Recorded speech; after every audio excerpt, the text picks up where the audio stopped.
हालांकि मैं कभी गांव में नहीं रहा, मेरी शिक्षा भी दिल्ली में ही हुई है, मैं बाय बर्थ दिल्ली में ही रहा हूँ, लेकिन मेरी शादी जरूर गांव से हुई है और तब से मेरा गांव बराबर आना जाना है। तो जैसे पहाड़ खाली हो रहे तो उनके ऊपर मैंने हल्की सी 2 लाइनें लिखी हैं।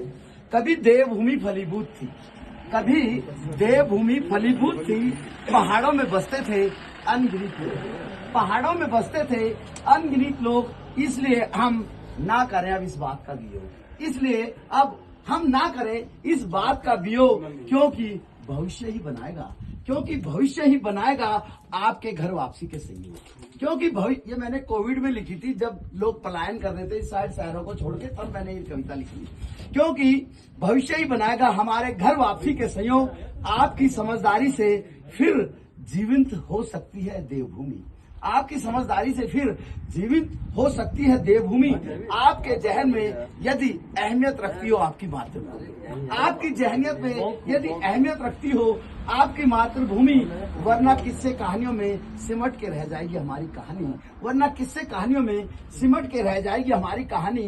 कहावत भी है ना, पहाड़ के काम नहीं आता पहाड़ का पानी और पहाड़ की जवानी। कहावत भी है ना, पहाड़ के काम नहीं आता पहाड़ का पानी और उसकी जवानी। हमें इसी बात को तो झुटलाना है, हमें इसी बात को तो झुटलाना है। एक नई पहल के साथ उत्तराखंड में जाना है, हमें इसी बात को झुटलाना है। एक नई पहल के साथ उत्तराखंड में जाना है, जर्जर हुए घरों को फिर से बसाना है।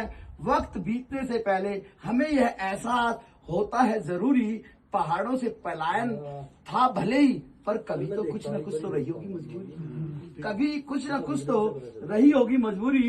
इसलिए घूमने के बहाने ही चाहे उत्तराखंड जाओ, मातृभूमि का थोड़ा सा तो कर्ज चुकाओ। इसलिए घूमने के बहाने ही उत्तराखंड जाओ, मातृभूमि का थोड़ा सा तो कर्ज चुकाओ।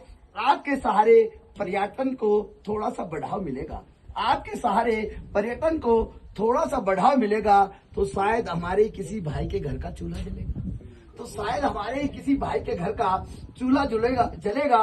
होगा हर लम्हा बढ़कर, कोई भी समय नहीं होता कमतर, होगा हर लम्हा बढ़कर, कोई भी समय नहीं होता कमतर। जो बीत गया समय वो अब होगा पहले से भी बेहतर, पहले से।